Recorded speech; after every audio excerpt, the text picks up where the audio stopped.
Picture this, I'm on my porch in Pine Hollow, Georgia, sweet tea in hand, when a scream wild, unhinged, like a banshee on a bender rips through the morning calm. It's Nancy, our HOA dictator, standing at my gate, clutching a broken key, screaming into her phone for 911, claiming I've got her trapped. What she doesn't know is that when the cops run my name, their faces go ghost white, radios crackle, and suddenly 8 units and the FBI roll in because my wife, Emily, isn't the pushover Nancy thought she was. Let me back up a sec. 6 months ago, Emily and I landed our dream home in Pine Hollow, a quiet, tree-lined spot where kids still ride bikes and neighbors swap small talk. The second I saw the massive magnolia tree in the front yard, its blooms heavy and sweet, it hit me like a punch. My mom had one just like it growing up, and after she passed from cancer when I was 20, that tree lived in my dreams, her voice under it. This house, this magnolia, was a chance to heal, to start fresh. Emily felt it too, standing under those branches, her hand in mine, sunlight catching her smile. She whispered, "This is home." After years of scraping by, her job stress eating her alive, we were finally free. That first weekend, we painted the kitchen, Emily humming off-key, paint on her nose, laughing like a kid. For once, life felt light. Then Monday morning crashed in like a wrecking ball. At 8 a.m., the doorbell buzzed like a drill sergeant on a mission. Through the peephole, there's Nancy, hair yanked back tighter than a drum, clipboard like a weapon, badge screaming HOA president, 15 years. I opened the door, forcing a grin. She didn't wait for an invite, strutting in like she owned us. "I'm Nancy Wheeler," she snapped, voice sharp enough to slice bread. "I run Pine Hollow standards." Her eyes locked onto our moving boxes like they were a biohazard, pulling out a ruler to measure their distance from the wall. 18 inches from any visible wall, code 4.2.3, she barked, scribbling with glee. When Emily wandered in, coffee mug in hand, pajamas rumpled, Nancy smacked. "The wife, huh? Just a homemaker. Your husband handles HOA stuff, rules are tricky for some." Emily's lips twitched, but she just sipped her coffee, eyes dancing. It got dark when Nancy spotted our magnolia. Her face twisted, pure venom. "Carter's tree," she hissed, circling it like a shark.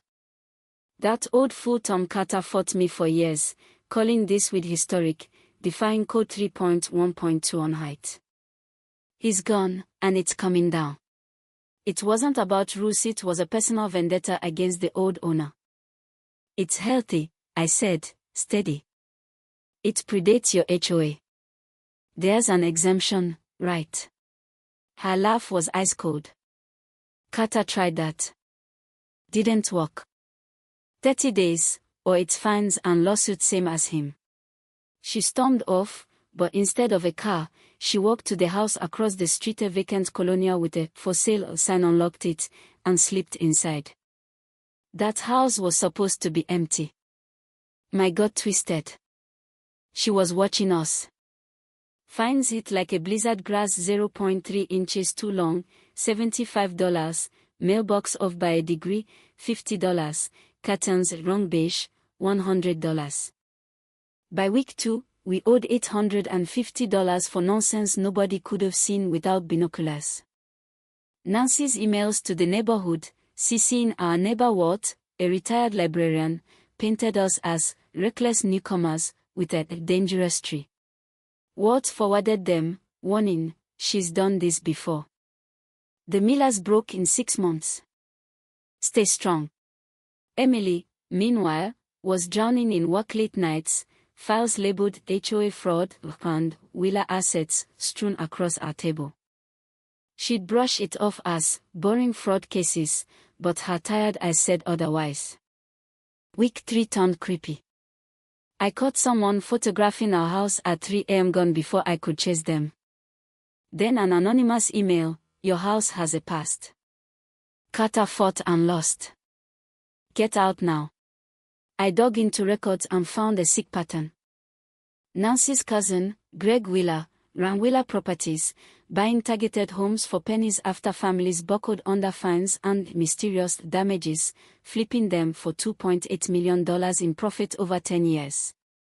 A leaked document listed our address as a Q2 acquisition for a tree violation, dated before Tom Carter died.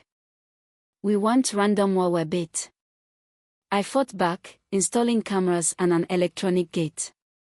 The tech, Jake, grinned. No old keys beating this. That night, I checked the footage and froze. At 2 a.m., Nancy stood at our gate, twirling a Pine Hollow master key, staring into the camera with a smile that screamed trouble. She didn't try to enter, just wanted me to know she could. Sleep was a lost cause after that.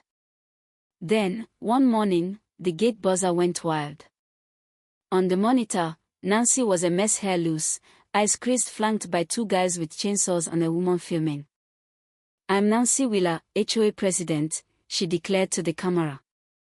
"Here to enforce tree removal, code 3.1.2. She faced our intercom, snarling, "Open this gate. I've got authority." She waved her master key like a trophy. "This opens every lock in Pine Hollow." She jammed it into the lock, twisting had nothing. She tried again, face flashing, then crack. The key snapped. She stared at the broken piece, then exploded, shaking the gate, screaming, "You think you're clever? I know your wife's secrets." I hit the intercom, cold as ice.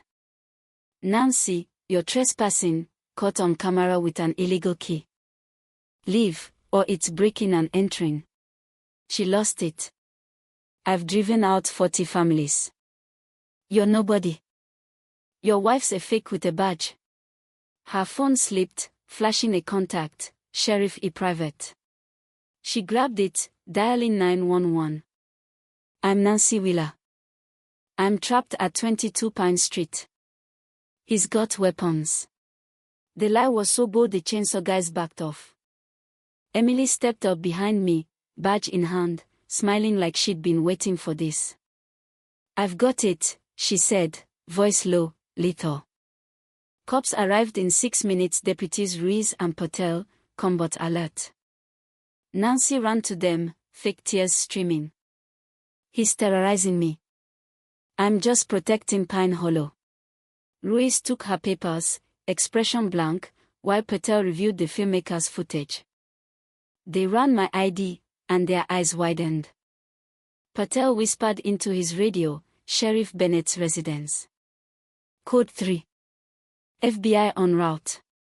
Nancy, still ranting, didn't notice until 3 black SUVs and 4 more units rolled up.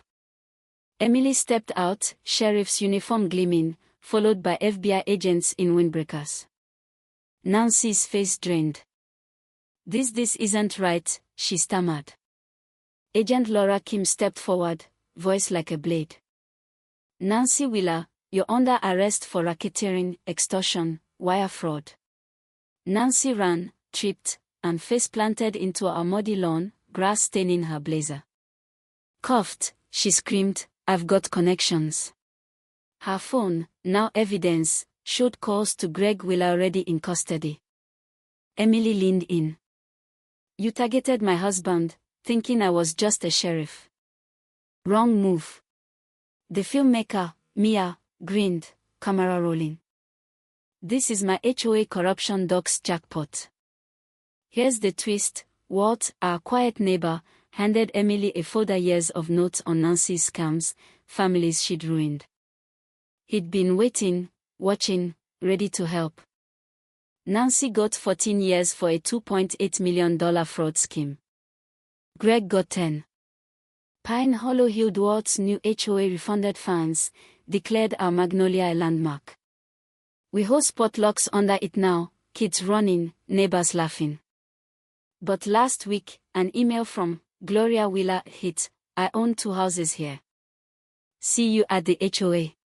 Emily smirked, showing me a text from Agent Kim, posing as Gloria to nab Nancy's last cronies. Was Nancy the puppet or the puppeteer? I'm still wondering. What do you think? Ever deal with an HOA nightmare? Drop your story in the comments. Let's talk justice.